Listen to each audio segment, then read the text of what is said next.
Halo guys, kenalin gue Ryan. Terima kasih buat lo yang terus setia di channel gue. Guys, hari ini kita mau ngobrol santai mengenai menjadi karyawan yang berani.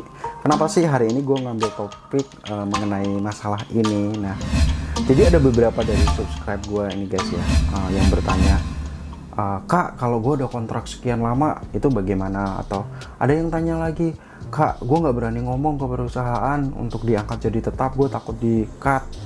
Kak, ini gue cuma digaji segini, itu bagaimana? Bahkan ada, Kak, gue BPJS gue 7 tahun gak dibayar. Coba deh guys bayangin.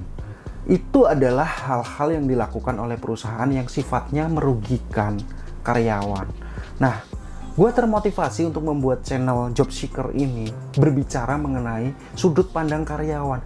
Banyak karyawan-karyawan itu yang gak berani untuk mengungkapkan bahwa nyata-nyata sebenarnya dia itu benar. Nah, nggak beraninya ini ada beberapa faktor, ada beberapa masalah dan kendala kenapa dia tidak berani. Nah, hari ini gue mau ngasih tahu kalian gimana sih caranya untuk menjadi karyawan yang berani untuk menuntut hak yang memang harus kalian dapatkan. Nah, jangan kemana-mana. Buat lo yang baru nemuin channel gue dan belum subscribe, jangan lupa untuk subscribe dulu. Gue ingetin, tombolnya ada di bawah. Pokoknya subscribe dulu.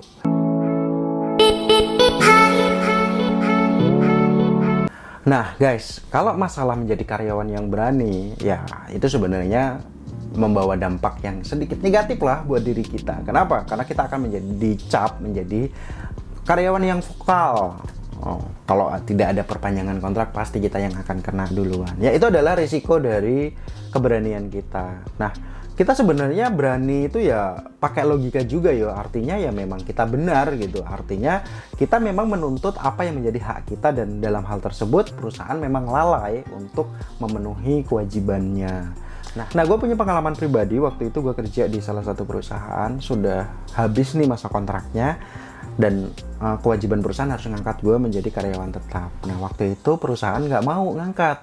Nah, HRD manggil gue, ditanyain, Ryan, lu nggak diperpanjang nih. Gue tanya alasannya kenapa, gue bilang gitu dong. Karena lu vokal katanya. Oh, cuma oh doang gue gitu. Ya udah, akhirnya entah kenapa tiba-tiba langsung diperpanjang seperti itu. Bukan diperpanjang, maksudnya langsung diangkat tetap. Oh, balik lagi. Oh lagi. Nah, itu adalah salah satu contoh ketika kita berani mengungkapkan apa yang menjadi hak kita. Kemarin ada beberapa dari subscribe gue yang udah dikontrak sampai puluhan tahun, masih aja statusnya kontrak. Kenapa? Karena memang dia tidak berani untuk ngomong seperti itu. Ketika kita tidak berani, maka akan banyak perusahaan-perusahaan jolim kepada karyawannya. Jangan heran ketika banyak dari karyawan-karyawan yang BPJS tidak dibayar 7 tahun, BPJS tidak dibayar sampai dengan 5 tahun. Ini kerja terakhir nggak dibayar, bla bla bla. Banyak banget kasus-kasus seperti itu. Nah, itu disebabkan karena memang kita dianggap tidak berani sama perusahaan, dan aman kalau dia nggak dibayar, ada aman, seperti itu. Nah, ini hari ini gue mau ngajarin kalian gimana caranya untuk berani ngadepin perusahaan. Nah, yang penting catatannya adalah kalian benar. Itu aja. Nah, benar ini kan ada tolak ukurnya. Satu contoh begini. Yang penting kalian minimal nih mengetahui yang namanya dasar-dasar UU Ketenagakerjaan. Contohnya apa? Maksimal jam kerja 1 minggu berapa, lembur itu harus dibayar, itu caranya bagaimana, hak cuti itu seperti apa, libur hari raya itu seperti apa, hitungan pokok itu seperti apa, kontrak kerja itu seperti apa. Itu adalah dasar-dasar mengenai UU Ketenagakerjaan, dan kalian harus benar-benar paham. Minimal kalian baca, itu ada poin-poinnya yang memang harus kalian mengerti. Pasti males baca, sama. Tapi kita harus loh guys, kita harus baca supaya kita nggak dijolimin lah sama perusahaan. Nah, yang kedua yaitu membaca yang namanya kontrak kerja. Kalian jangan mau ketika udah tanda tangan aja atau males. Nggak bisa seperti itu guys. Di kontrak kerja itu akan diatur jelas seperti apa aturan resign, seperti apa aturan target, seperti apa sistem kerjanya, seperti apa gajinya, seperti apa kalau ada masalah. Itu akan didetailin di dalam kontrak kerja. Ketika kalian males baca, suatu saat terjadi hal-hal yang tidak kita inginkan, oh ternyata itu melanggar kontrak, baru krik krik krik krik kayak jangkrik gitu. Nggak boleh kayak gitu. Jadi kalian harus benar-benar baca kontrak kerja itu isinya apa. Nah, itu bisa menambah satu poin supaya kalian berani terhadap perusahaan. Artinya nanti ada sesuatu hal yang tidak sesuai dengan kontrak kerja, kalian bisa nuntut ke perusahaan. Perusahaan, gua ngelamar sebagai admin, dikontrak sebagai admin, kenapa saya sekarang ditaruh di marketing? Itu salah satu pegangannya adalah kontrak kerja. Nah, yang ketiga supaya kalian berani adalah mengungkapkan jika ada ketidaksesuaian aturan yang berlaku dengan implementasi di lapangan. Contoh, dalam 1 minggu jam kerja itu adalah perharinya 9 misalnya. Nah, di perusahaan tersebut sampai dengan 11 tanpa dibayar lembur. Itu kan sudah melanggar ketentuan yang ada. Nah, kalian harus berani komplain ke perusahaan, jangan diem-diem baik gitu. Perusahaan, bahwa jam kerja itu 8 jam, 1 jam istirahat, totalnya 9 jam. Ini kita bekerja sehari 11 jam, ada kelebihan 2 jam. Ini bagaimana? Apakah kita dibayar lembur atau bagaimana? Karena ketentuan UU kita mengatur bahwa per hari itu adalah 9 jam. Kalau kalian nggak berani ngomong, diem aja, ya wassalam gitu loh. Perusahaan kalau sama orang yang berani ngomong juga, mereka juga mikir gitu. Tapi kalau sama orang yang manut aja, mentang-mentang kita butuh kerjaan, ya jolim kan jatuhnya seperti itu guys. Ya. Berani ngomong apabila tidak sesuai dengan aturan yang ada. Nah, yang keempat itu mau belajar menambah sesuatu yang belum diketahui. Yang seperti contohnya seperti tadi, belum tahu ketenagakerjaan, baca.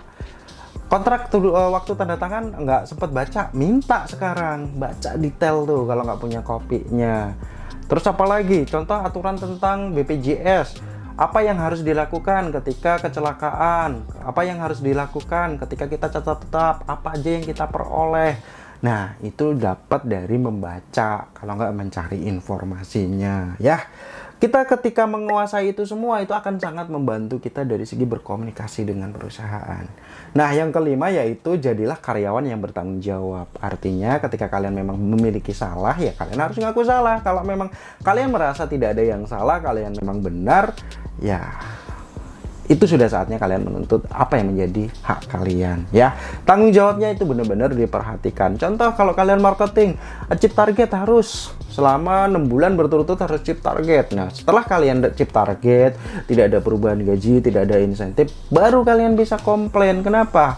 Kewajiban kalian udah kalian tunaikan gitu. Sekarang saatnya kalian menuntut apa yang menjadi hak kalian. Nah, yang keenam nih, kadang-kadang kita egois ya untuk menjadi yang ngomong takut dikira yang vokal atau takut disangka provokator. Ya memang bener sih, tapi setidaknya begini deh. Oke, kita nggak peduli dengan teman-teman kita, tapi kita seharusnya peduli dengan diri kita. Jangan kita diam. Ketika kita sudah tahu aturannya dan kita diam aja, ya kita salah gitu loh. Setidaknya ketika kalian nggak berani memperjuangkan orang lain, ya perjuangkan diri kalian supaya mendapatkan apa yang menjadi hak-hak kalian di perusahaan tersebut. Gimana guys? Itu adalah tips buat kalian supaya kalian itu berani yang namanya ngadepin perusahaan. Ingat, semuanya harus dilakukan dengan cara-cara yang santun. Pada intinya ini adalah era modern. Jangan sampai kita menjadi kuli di negeri sendiri. Jangan sampai kita diperbudak sama orang sendiri. Ya, bahwa yang namanya kerja segala macam itu kan aturannya udah jelas. Jadi jangan melewati hal-hal tersebut. Nah, itulah gunanya kita untuk selalu upgrade skill, kemampuan gitu. Supaya apa? Supaya kita tahu batasan-batasannya seperti apa. Ya guys ya. Oke guys, ini gue bikin vlognya udah malam dan sedikit ngantuk.